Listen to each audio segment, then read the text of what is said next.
All right. Again, welcome. Thank you for joining us for the next session. I'm Sean Gio. I'm a Policy Director at Partnership for Strong Communities.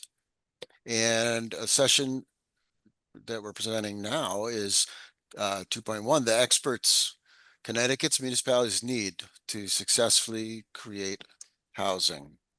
But before I turn it over to the presenters, I just want to quickly go through some acknowledgments for our sponsors, the Connecticut Housing Finance Authority, or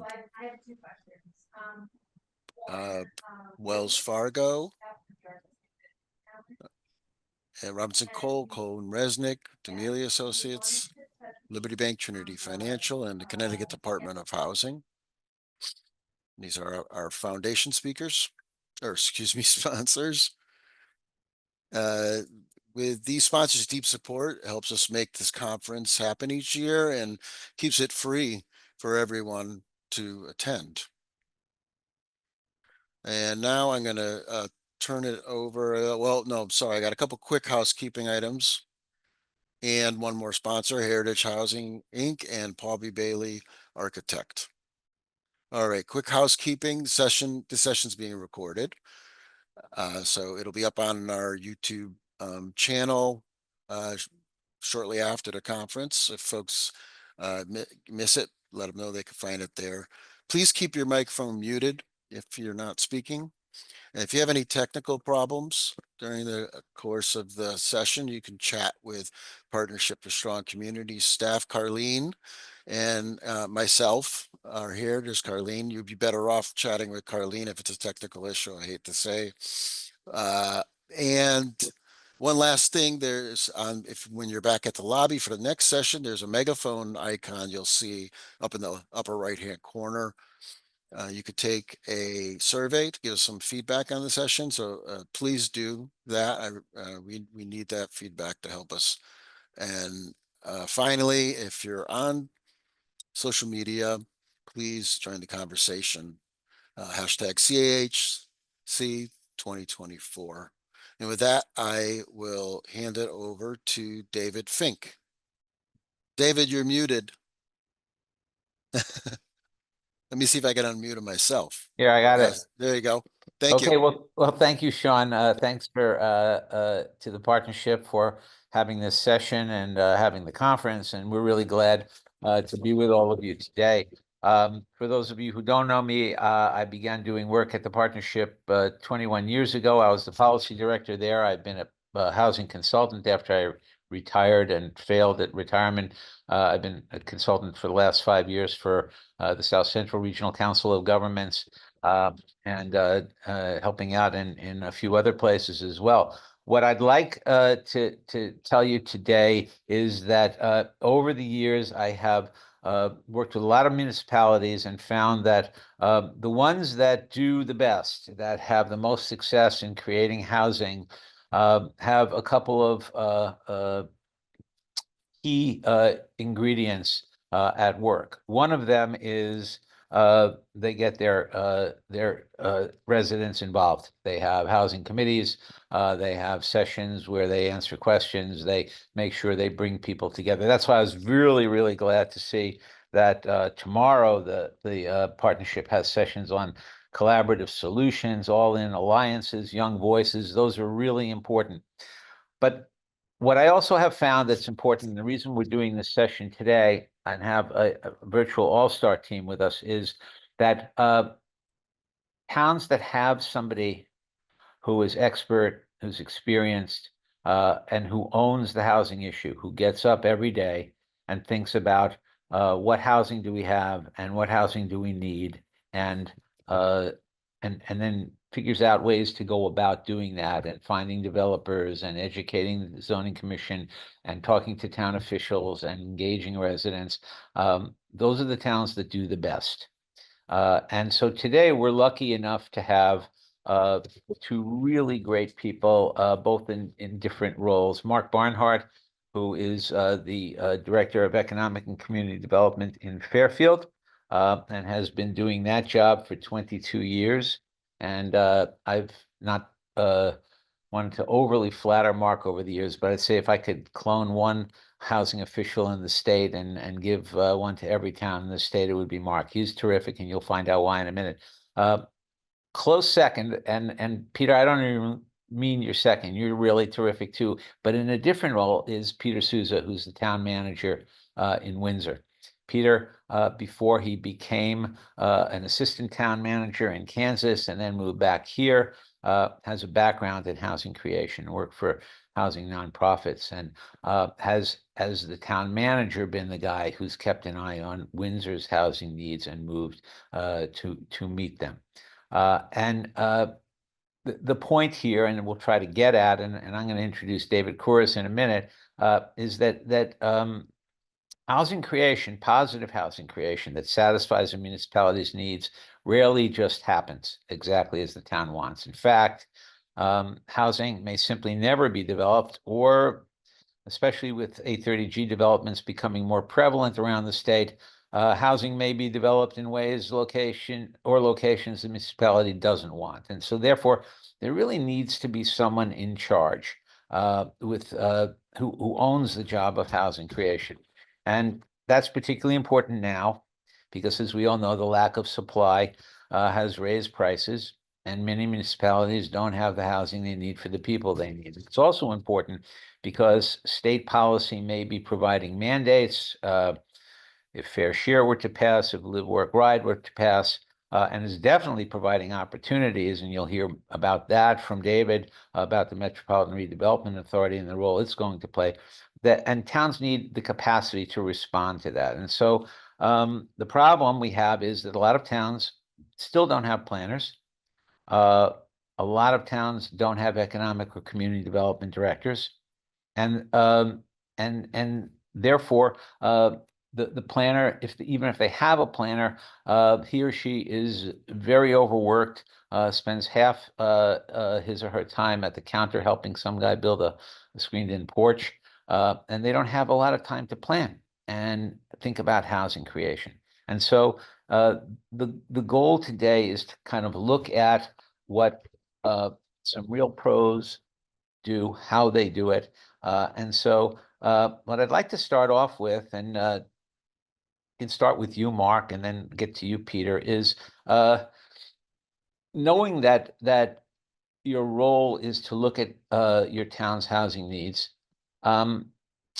How do you approach that? How do you drive around town and maybe look at it in a way different from other people who drive around town? Do you have a vision for what could be there, even if something else is there right now? How do you look at opportunities for housing creation? And how do you, most important, assess what the town needs? So, Mark, let's start with you, and then we'll go over to Peter on that one. Thanks, David. Pleasure to join a distinguished panel here. I'm not sure that I would consider myself an expert, but we'll leave that to the audience to discern later. In terms of housing needs, Fairfield is an entitlement community in that it receives federal dollars from HUD. And so as part of that process, there is a need to do a housing assessment, but that's also part of the affordable housing plan requirements as well. But I think, so there are a couple of resources out there that, precipitate looking at this in a statistical or data-driven approach. But from my standpoint, one of the more impactful things that we did when we developed the 2014 Affordable Housing Plan, we did a series of workshops that were pretty well attended. And one of those had an exercise, and I'm sure David Kouros is probably familiar with this, being the planner that he is. But we asked those folks who attended to reflect upon the housing that they occupied at one time or another in their lifetime, and as well as the housing that they might need in the future, and whether that housing was reflected within our community. And I think that exercise really helped ground our conversation, also identified from that limited audience, but it also was reflected in the data that we had of gaps in our own housing market opportunities. So I think there are a lot of different approaches to this. Obviously, you have a number of resources that you can use to discern what the housing needs are within a community, but there are also ways in which you can ask residents directly, either as part of a workshop or through other methodologies to get that information. Peter, how would you handle that one? Similar to Mark, but a little bit of a different variation on that. We here in Windsor, probably about 15 years ago, really started looking at what our opportunities were. We have, being an inner-ring community of Hartford, we had opportunity with the, at that time, the early stages of the Springfield and New Haven line being planned, as well as we CT Transit has a fair number of routes, bus routes that come through our different through town center and our other villages. And so we started looking at some of those redevelopment opportunities that we had here, in addition to the data sources that Mark looked at. And so we approached it from that perspective, basically looking at, kind of TOD approach, and where we look at Windsor was in a very interesting position back about 15 years ago, where we had not seen a new multifamily development in close to 3 decades. And the Planning and Zoning Commission had made I think a pretty deliberate decision back in that time frame. And so we looked at it from there, and then we tried to look at use data and some fact-based information to try to take some of that emotional nature out of the increased density, and as well as when we started talking a little bit about workforce or moderate income housing, particularly in Windsor, the density. We're not a very dense community as things relatively. So that's kind of how we approached it, David, in the early stages, and really set it up by going to our Planning and Zoning Commission and had some conversations with them early on about amending the Plan of Conservation and Development to allow for redevelopment, particularly with higher densities in town center and a couple of our village centers. To what extent was it not proactive on either of your parts? In other words, I think all, and a lot of people on this call I know, noticed that in about 2010, we saw the stars align with boomers downsizing and millennial children with a lot of debt, or different lifestyles, not wanting a large single family home. And there was suddenly this huge demand for multifamily housing in the state and nation. And to what extent were you beginning to hear and therefore needed to respond to calls or conversations you got with residents in town that said, hey, we need a different housing option, and we need you to think about that? And I know in your case, Mark, you inherited an affordable housing committee in Fairfield. So why don't you start, and what were you hearing from people about needs, and how did you begin to start thinking of responses? Yeah, when I came on board, I was fortunate that the town has had a long history in affordable housing development. So actually created its first affordable housing task force back in the mid 1980s, and even at that time had identified housing costs as a major issue in town. So the town developed its first affordable housing plan back in the mid 1980s. And developed quite a few different approaches to address that problem. Some very creative approaches, whether it was land swaps or acting as a developer, self-financing things, or reusing town property, their buildings or land to further affordable housing development. So a number of good foundational pieces were already in place when I got there. But much like Peter was relaying about Windsor, there hadn't been a lot of, when we look at our housing market, there wasn't a lot of apartment buildings in the sense of, some of the things that people are looking for these days. Those that have a lot of amenities, that provide a different lifestyle, professionally managed, close to transit. So those were things that the town had identified as an issue. We were fortunate to work with the Regional Plan Association back when David was running the Connecticut chapter to look at the area around our newest commuter rail station. And I recall at the time we had to convince the Planning and Zoning Commission that this is something that we should plan proactively for future development. That being the Economic Development Commission took the lead in terms of putting this on the floor and actually providing some of the funding to hire a firm to do that necessary planning work. But after we got it started, the Planning and Zoning Commission really took hold and championed and drove the solution through. So it's definitely a team sport for sure. You need obviously the support of leadership at the top, but you also need some local champions, whether that's your own affordable housing committee or other faith-based organizations, other groups that are active in this arena. Peter, was the same for you? Is it a team sport? I would say very much. And again, our focus here, Windsor traditionally has been relatively affordable when you look at, from a regional perspective. And Right. so our focus has not been a strong focus on, I would say, that the low or mod income development. And part of that was, what we've focused on for many years is housing rehabilitation program using our small cities competitive grants that we've received. And we've also used in recent years the American Rescue Fund to promote multifamily housing rehab, particularly in that 3 to 6 unit or 8 unit scale. And so, but it's a little bit different. When we first started off, we were looking at just trying to create some different housing choices for families. We were seeing a lot of age restricted, but they're all basically single family or condo. Not a lot of multifamily at all. Again, partly because of the way our zoning was at that time created. But it's definitely a team sport from my perspective. And if for first selectmen, town planners, or town administrators, I think the role really fits into our community building and stewardship roles that we have and responsibilities that we have. And so how do we as facilitators, can we be collaborative? Can we bring the different folks to the table, as Mark mentioned? How can we be that convener and coalition builder, be it with regulatory bodies or for other groups or individuals in your community, to start that conversation, even if it's that 5 or 6 unit subdivision that might get in some of the smaller communities.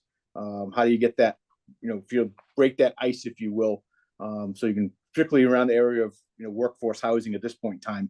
I don't think any of our police officers or public works folks can, they struggle to be able to afford to just live in the same community or even nearby community. So how can you do some of that infill opportunities? And that all is going to take team. That's going to take a team both on the regulatory side as well as on the advocate side. I'm anticipating what people are wondering about, and if you have questions, by the way, put them in the chat.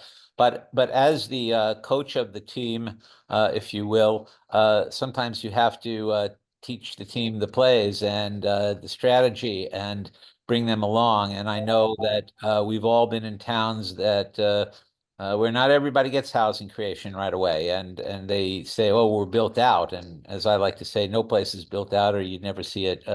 A crane in Manhattan, you can repurpose places, and you can you can knock down what's there now and replace them. So can you talk a bit, for the benefit of everybody listening, of what it was like to bring along the team, to teach him the plays? I remember when Mark invited me to, I think, my very first zoning commission meeting in Fairfield. A guy who had just been on the zoning commission said, "We don't want anybody else here." And he had just been able to move to town by buying a very expensive home and wanted to pull up the drawbridge behind him and not let anyone else in. And I think Mark wound up bringing him along. But what's it like to, for the people listening here, to help the community, the people on the zoning commission, the other people in town hall, understand what this housing will be, what it will look like, how it will, who will live in it, and what benefits it can bring to the community?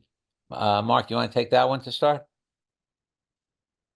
I think Peter summarized our role pretty well in the sense that he ticked off a number of things. I see myself as a creative problem solver, but I do all the things that Peter mentioned in terms of convener, creator, facilitator, collaboration, coalition builder, all those types of things. But I definitely see my role is to bring awareness to critical issues facing the community, as well as to put on the table information and data, as well as options on which people can make informed decisions.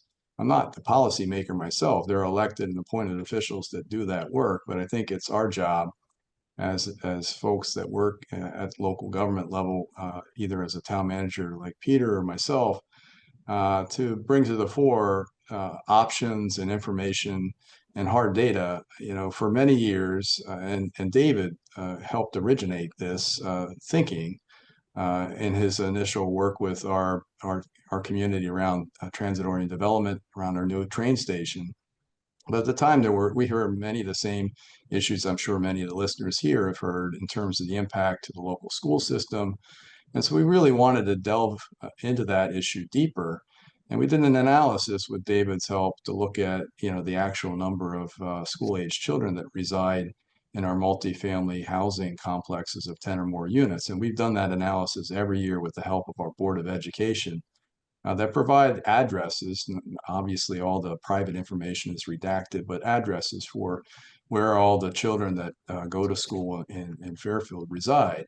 And we run that analysis against the multifamily developments, and it's very eye-opening data. And now, when we first started that, as you recall, there were some commission members that may have questioned that. We call them data disbelievers, but folks that were incredulous as to the data we were providing. That has slowly resided into the background. So I think it begs the, you know, you have to constantly bring out all this information, provide facts and data, and eventually, as you keep repeating it, people do get the message. And I think that's important. That's part of the role that we play. Peter, is that do people ultimately get the message, or do you have to keep teaching and informing and helping new residents, new town officials to kind of get what the previous ones already got? I think it's an ongoing conversation, David. As our communities evolve and change, we had some opportunities probably about 4 or 5 years ago, some town-owned property in one of our village centers, and a former school building in a 4 or 5 acre open piece of land. And we went through a whole neighborhood process and community process. You know, town staff really thought there would be great opportunity for some, you know, moderately dense housing. The community spoke loud, and ultimately they decided at that point that they did not want to have housing of that magnitude in their neighborhood. And so the elected town council tacked a different direction. I think that's, you know, worked out. We have to listen to that neighborhood to an extent. Now we have some other opportunities that we're trying to pursue in that same part of town. So we're not giving up, if you will, on the goal of having new housing in one of our older sections of the community. But we had to continue to educate and inform. One of the things that we've brought in, we continue to hear not only the school piece, but the demand upon public safety. And so we've used the data not only from our newer housing developments, but also some of our older ones that are probably pushing 45, 50 years old now, which are more the three bedroom apartments, 2 and 3 bedroom units. And we've continued to do that analysis to show that there's not a significant amount of burden, at least in recent years, on our public safety from the apartments, be them our older version, vintage, or our newer versions. And so that's a piece that we've had to answer for the community over time. I think one of our Windsor's challenges now is really to look at the affordability in more depth, the affordability issue. We really focused on trying to get some market rate because we had not had market rate apartments for so many years. And so now we really need to look at, in my estimation, is how do we address some of that workforce housing and then particularly look at our senior population as we continue to age. How can we, my goal there is to if we can free up some of our single family homes for those seniors to be able to move into that are house rich and cash poor, if you will, how we can get them into different settings, which then hopefully creates that whole dynamic and churn within our older housing stock. So some of our younger families are able to now move back into our single family neighborhoods. Now, before I turn to David, and I want to do that soon, I want to ask you one last question of the many we would love to ask you. You both, with 2 decades or more of experience, seem to kind of understand, and therefore I'd like to know what advice you have about the idea that you can't make the perfect the enemy of the good, and you have to be sensitive to the community. And you know, my very wonderful son taught me at one point. He said, "Dad, you have to say to these towns that in order for your town to stay the same, it might have to change a little bit because people are," and that's counterintuitive to a lot of people. People are afraid of losing the wonderful town that they love. So, Peter, we'll start with you this time. To what extent is it a matter of saying, okay, if we're not going to go in that neighborhood because those neighbors don't want it, we've got to think harder and look for someplace else, or we've got to trim down our expectations or what we want, and, you know, not get the whole loaf, but maybe get half or maybe a few slices. What has experience taught you? And in that way, what advice would you give to everyone else who's listening here? And there are a lot of people listening now about, you know, how to be sensitive to the community. Excellent question, David. I see, similar to what Mark said earlier, as you know, appointed officials, we have a role and responsibility to move forward. But it is the elected officials, being them planning and zoning commission or city councils, to make those informed decisions. And I see our role as providing the best information that we possibly can. In Windsor's case, I felt that it was not to create a complete World War III, if you will, around that particular issue in that neighborhood, was going to do a disservice in the other 30 square miles of our community in terms of trying to make some progress, be it in low and moderate income housing or higher density housing. And so that was a move. I'm very fortunate. We have some resources here in the community with the great town planners and economic development directors. And so together as a team, we kind of made that tactical or strategic decision. We certainly have, you know, right now, if you talk to some folks in Windsor, there's a TOD project going on in our town center, and I would say it's 60% love it and 40% are saying, what the heck did the town just do? Because we changed, you know, there's a 3.5 story, you know, 3.5 story buildings going up where it had been just a strip center for the last 50 years. And, you know, people are kind of like going, what the heck did you guys just approve here? So we are, you know, making those adjustments. But again, I think being that facilitator and convener, you need to pick your path, and don't let, as you say, don't let perfection become the enemy of progress.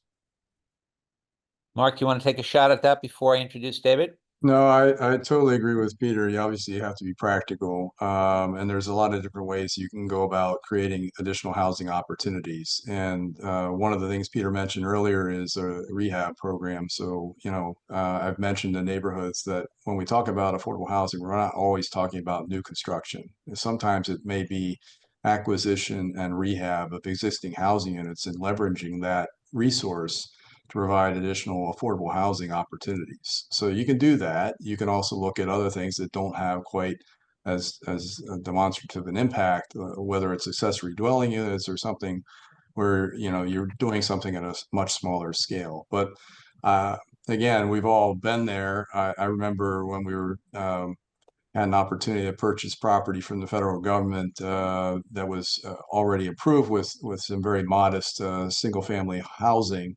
And we wanted to create affordable housing out of it.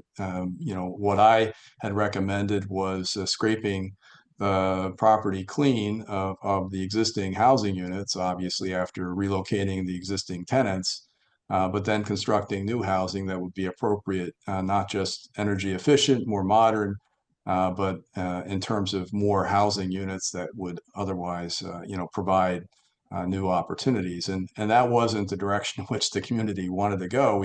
And the first selectman at the time, we wanted to keep it basically the existing units. So we subdivided the property. We were consistent, but we provided an option in the future, if at some point in the future an opportunity arose, we could in fact create conforming duplex building lots out of what was there.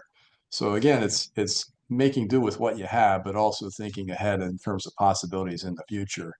I guess I'll leave it with that. Well, there's a lot to get to, and I'm sure people will have other questions too. But I wanted to, without further ado, introduce David Kouris. David is a great guy, and I've known him since he was, as Mark said, the Connecticut director at Regional Plan Association. And since then, he's moved on. He kind of rescued the Connecticut Port Authority out in New London and did a great job there. He's the head of downtown Stamford. He was the development director in Bridgeport. And now he is the executive director of the newly operational Metropolitan Redevelopment Authority, which has the resources and the expertise to help all of your towns with technical assistance and financial assistance to create housing in the right locations. And so, David, welcome. And I'd like you to, if you would, tell us about MRDA and where things stand and what it's going to be able to do, and then maybe move on to the $64,000 question here, which is why you think it's important in working with towns that they have people like Peter or Mark that you can connect with and therefore optimize the housing opportunities in the towns. So David, I'll hand it to you. Yeah, fantastic. And thank you, David, for organizing the panel. And it's great to be on here with Mark and Peter. And thanks to Sean and Chelsea and the whole team at the partnership for pulling the event together. So MRDA is the newest quasi-public authority in the state of Connecticut, launched in legislation actually in 2019, but not funded or stood up until 2023, 2024. We have been operational since July of this year, and so we're still very much in startup mode. But we've got a pretty clear set of objectives per statute, and we're already learning a lot, talking with towns and cities around the state. Our primary objective is to help communities to create more housing within their downtowns or around their commuter rail or bus rapid transit stations. And it's really based on a strong belief that I hold, that the governor holds, and I know many others in his administration and the General Assembly hold, that there are plenty of municipalities who really want to do the right thing, who have the land, who have the objective to create more housing in the place that makes most sense within their community, which is often that place which is transit oriented, which is walkable, which is mixed use. But there's a need for support, and that support could be technical capacity, it could be expertise, and certainly for many communities, it could be financial. And so we come with a fairly significant bond authorization, $60 million in the previous budget, that I've got no doubt will be increased in the next 2 years out to fiscal 27. And with that funds, we will work with communities to invest in the infrastructure, create gap financing for housing, but also technical support and planning and economic development funds to really think strategically about how housing fits into the municipality's broader objectives for community development and quality of life. What's I think interesting about the program is it is opt-in, it is voluntary. First and foremost, an interested in municipality needs to have an action by its legislative body to opt to join us. We will then work to look at that municipality's zoning within their downtown and their station area and determine whether or not we feel it will substantially increase the number of housing units. Obviously, substantial is a very relative term and is very different in a small community with a couple thousand housing units that's exclusively single family versus a larger city with tens of thousands of units of different types. We may make recommendations on the zoning, and a municipality may opt to take those recommendations, or that may be where we part ways until they come back and are ready to make some of those changes. But we think a lot of municipalities, certainly Fairfield and Windsor amongst them, already have the local legislative framework, the regulatory framework through zoning that is aligned with what we're trying to achieve as a state.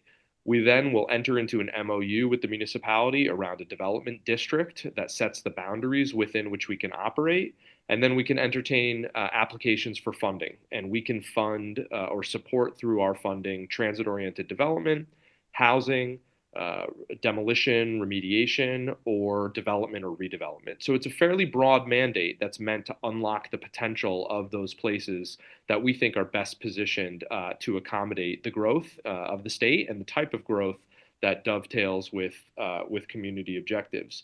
I think it's interesting that both Mark and Peter referenced new transit service, whether it's the new station on the New Haven line in Fairfield or the new service on the Hartford line. And so that was really able to be the impetus for that community to talk about the way in which this infrastructure or this new transit operation might change or create new opportunities for that community. What we hope is that we're going to spur municipalities to look at their existing transit infrastructure, their existing walkable downtowns, and their existing opportunities kind of with that same fresh look and eyes wide open to figure out how we can capitalize it to best position our communities for the future.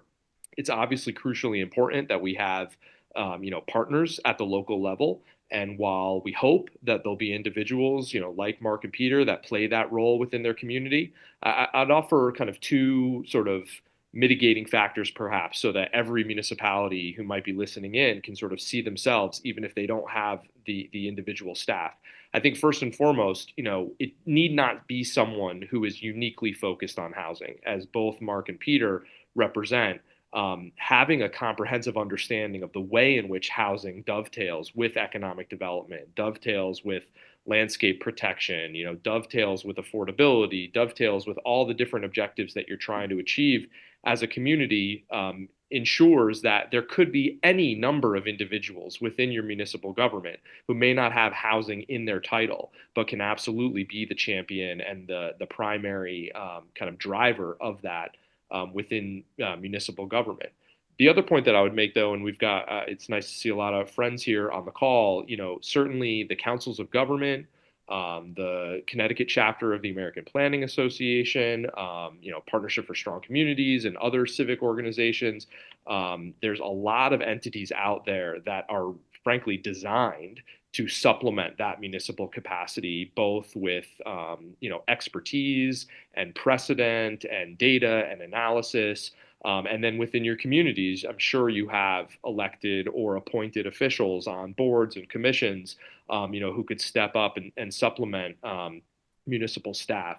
So we're here to be a resource. I hope that our offer with extended arm of both technical and financial support is one that'll be welcome. I'm certainly encouraged by the receipt that we're getting from municipalities as I go around the state, even in these early days.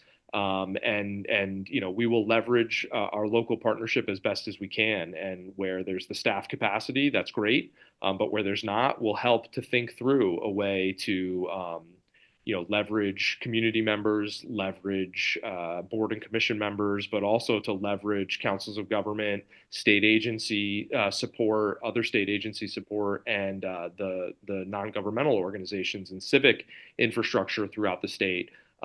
Because housing is a crucial component of meeting any number of our economic, social, or environmental objectives. And I believe very strongly, as both Mark and Peter alluded to, that the better we can help the members of our community and our constituents understand the way in which housing interacts with all these different objectives, the more support we'll ultimately generate to build more housing in the appropriate places within our neighborhoods and our municipalities. So David, thanks. Do you want towns when they contact MRTA, to already have control over a parcel or have a developer controlling a parcel? Do you want them to at least have identified a parcel? And what criteria? Does it have to be the town center? Does it have to be along a commercial strip or near a train or bus station? Yeah. So the fundamental criteria is it has to be within a half a mile of a train or bus rapid transit station or within a downtown. And so there are a lot of communities around the state. My guess is it's probably in the order of magnitude of 100. that have either a transit stop, fixed route transit stop, or a downtown. Beyond that, we're really open to where the community is within its process. Certainly, those that have a property, that have a developer, are going to be best positioned for our funding to flow into those projects sooner rather than later. But I suspect that communities will be all along the spectrum. And while we're putting money directly into development projects and infrastructure in some communities, we may be working on zoning or helping attract developers through our marketing of municipally owned parcels or rezoned parcels with some other municipalities. And for others, we may be helping to think strategically about where they should be thinking proactively about whether and how to grow. So we can work with municipalities at every step of that process, and I think we're going to have the tools calibrated to help them get from whichever step they're at to the next step towards meeting their objectives. So here's a bit of a curveball that I have for the three of you. I work with a lot of towns that maybe identify a few parcels, and a developer will come in and the town says, well, we're looking at parcels A, B, and C, and the developer says, well, A looks pretty good, and B, I'm not so sure about, and C, forget about it. It's just not going to work. Have you thought of D and E? And therefore, I've learned that developers know their business, and they know good places to put the housing. So to what extent do the three of you think, and maybe Peter and Mark, you've done this before, and David, you probably have some experience with this too. To what extent is it a good idea to get take advantage of the expertise of developers to look at your town, to ask them to come visit if they're not familiar with the town, and look around and check out the market? Is that, and if not that, what other tricks do you have? Do you think the towns ought to think about to maybe identify the types of properties and understand what can be done? And I don't know, you want to take this first, Mark? Yes.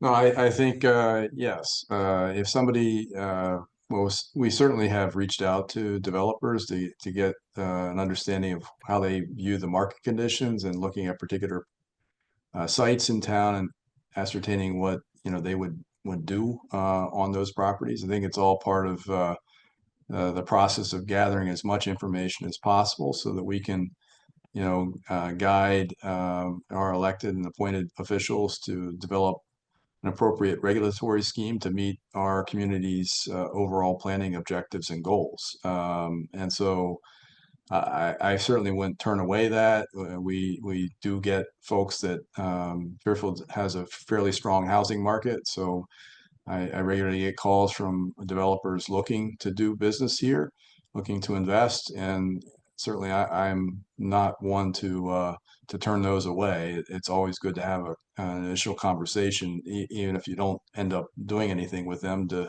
get some sense as to what they might bring to the table. Peter? Just add to what Mark said. The town has created what we call our priority redevelopment locations, and that was in part put together in conversations with property owners and the development community. And off of those are the priorities, properties that qualify for our tax increment financing program that the town council has established. And so we provide some guidelines, at least, so that it isn't just a shotgun approach. And so that list goes annually to the town council through our Economic Development Commission. And it goes annually to them for updates and revisions. And there's a set of 4 or 5 parameters or criteria that is used to establish those properties that get onto that list. And so that's just a little bit of a framework that we use, especially when developers come looking at us and they may have a project. That's our first place that we guide them to. But we also have made adjustments. We're currently doing a area plan for our corporate corridor. We have significant amount, as many of you do, a significant amount of our office product is no longer occupied to the level as it was pre-pandemic. And so we're doing a significant community involvement, including property owners and developers, to look at our Day Hill corporate area to say, okay, how can that be reshaped to meet the ever-evolving development world? David, I mean, you've heard Mark talk about, Mark has a housing trust fund in Fairfield, and Peter just talked about tax increment financing. And if Kristen Gorski, who couldn't be with us today, was here, she'd talk about incentives for density bonuses and less of a setback from the street that they give developers. What other tools have you seen over the years, in addition to those, that do you think will help towns put together more attractive proposals that MRTA would be really open to? Mhm. Yeah, that's a great question. I'll try and sort of blend an answer to that and the prior one together, which may be a little more philosophical than you're looking for, but I'll get to some of the sort of I like technical philosophy. level Go ahead. as well. I think so many communities I work with and have over the course of my career, there's this sense that you're playing defense against developers who are coming into the community, right? And you're sort of reacting to their proposals, you're responding, and you're trying to prevent whatever it is that is the perceived negative externality from bearing out. And what I always tell communities is, listen, you have a vision for your future, or hopefully you do, within your plan of conservation and development or other steering documents. You will implement some of that vision through your public expenditure, as articulated in your capital plan. But the majority of the expenditure within your boundaries is going to be by the private sector. It's going to be by the development community. And so think of development as that counterpart to your municipal investment in infrastructure, as the other half of the investment in realizing your vision. And so when you talk about sort of the tool, to me, the best tool is understanding where you want to be in the future and understanding what you want to get out of development, and being clear about how, to the development community, how you're looking to leverage and harness their investment to achieve any number of other objectives. And by doing so, I think it's a much more successful relationship between the public and private sector, and it's much less confrontational. In a lot of the communities that we deal with, there is market demand, and I think Mark summarized this very well, that Fairfield can harness that investment energy to achieve other positive impacts from development. And so whether it's through tax increment financing or any other measures, I think most important, first and foremost, is to understand what your vision is for your community, and to recognize that private investment and development is a primary tool that will help you achieve that, and think through the ways that you can harness it and leverage it for the detail. Well, that's great. And honestly, we're out of time. And I know we've just scratched the surface. We could go on for a couple more hours and discuss this. I think it's fair to say that Mark and David and Peter would be happy to hear from any of you with questions you have. And they have so much expertise and so much experience and knowledge to impart. And I know I can speak for them in saying that they'd be happy to help you if you get in touch with them. I want to thank Sean and Carlene and Don and Chelsea and Danielle and the whole partnership for providing this opportunity today. I hope you guys learned something. Peter, Mark, David, thank you very, very much for being on the panel today. And with that, I'll turn it back over to Sean. Thank you, David. Yeah, 50 minutes went by too quickly with this crowd. There's a lot to learn. So thank you all. And thank you, David, for organizing this. We have one more round of sessions today, beginning at 3, and then we'll start over again tomorrow morning at 9:30. So thank you all again very much, and hope to see you soon.